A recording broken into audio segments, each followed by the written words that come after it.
Assalamualaikum warahmatullahi wabarakatuh. Halo semuanya, perkenalkan saya Sasabila Zahrat dari Prodi D4 Analis Kesehatan dengan NIM 161124104. Di sini saya akan menjelaskan materi yang disampaikan oleh Bapak Mahmud Budiman tentang tema kunci tenang dalam pekerjaan di saat Ramadan. Kalian tahu nggak sih, apakah dalam berpuasa di bulan Ramadan itu kita hanya menahan lapar dan haus? Simak materi ini selanjutnya. Kalau lagi puasa sambil kerja, apalagi sebagai kesehatan, bekerja di rumah sakit, tantangannya pasti lebih besar. Ya, tapi situlah nilai puasa makin kerasa. Puasa nggak cuma soal nahan lapar dan haus, tapi juga nahan emosi, tetap ramah sama pasien, dan kerja profesional walaupun mungkin badan capek atau lemas. Puasa itu ngajarin kita buat tetap fokus, sabar, dan ikhlas meskipun situasi kerja lagi berat. Jadi sambil kita ngurus kesehatan orang lain, kita juga belajar ngurus kesehatan hati dan pikiran sendiri. Di sini Bapak Mahmud Budiman juga menjelaskan saat menghadapi tekanan kerja, ingat bahwa sabar adalah cara kita mendekatkan diri kepada Allah dan juga menjaga kesehatan mental kita. Ramadan itu ibarat indikator glukosa, kadang naik dan kadang turun. Nah, disinilah poin dari tema kesehatan dalam kerja di saat Ramadan, apalagi bekerja di laboratorium. Yang pertama itu antara tawakal, ekstrak, dan tawakul di tengah lapar dan haus. Seperti alat yang butuh di-restart, hati juga butuh istirahat dan serah diri kepada Allah Subhanahu wa Ta'ala. Lalu yang kedua, kesucian jiwa dan kesucian alat. Kesucian jiwa itu ada wudhu, kalau kesucian alat itu ada sterilisasi dan meditasi. Lalu yang ketiga itu kesabaran dan fokus dari lab. Kita harus teliti dalam pengukuran di lab, nanti kita juga harus teliti dalam kehidupan agar tidak salah langkah.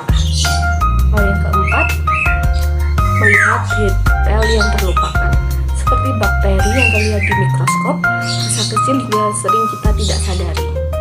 Lalu yang kelima, antara reagen dan rezeki, yakinlah Allah yang mengatur semuanya mesti stok dan buka puasa habis.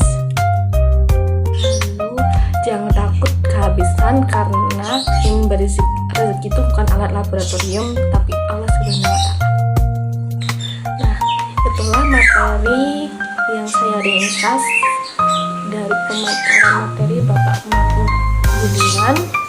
Sekian dari saya. Apabila materi ini kurang jelas atau masih belibet, saya minta maaf.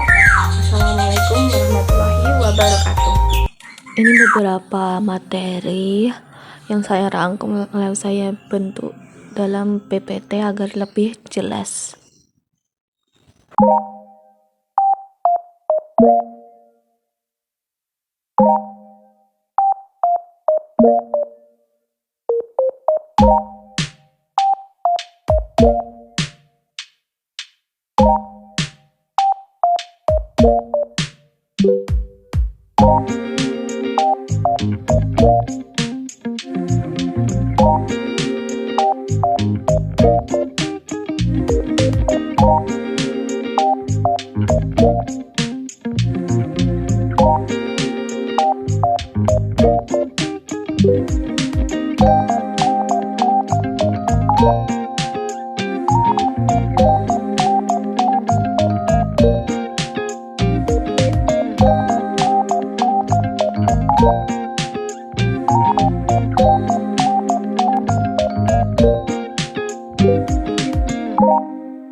Terima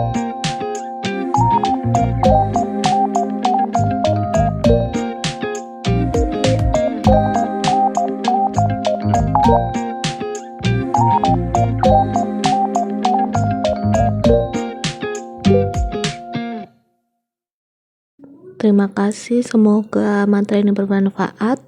Wassalamualaikum warahmatullahi wabarakatuh.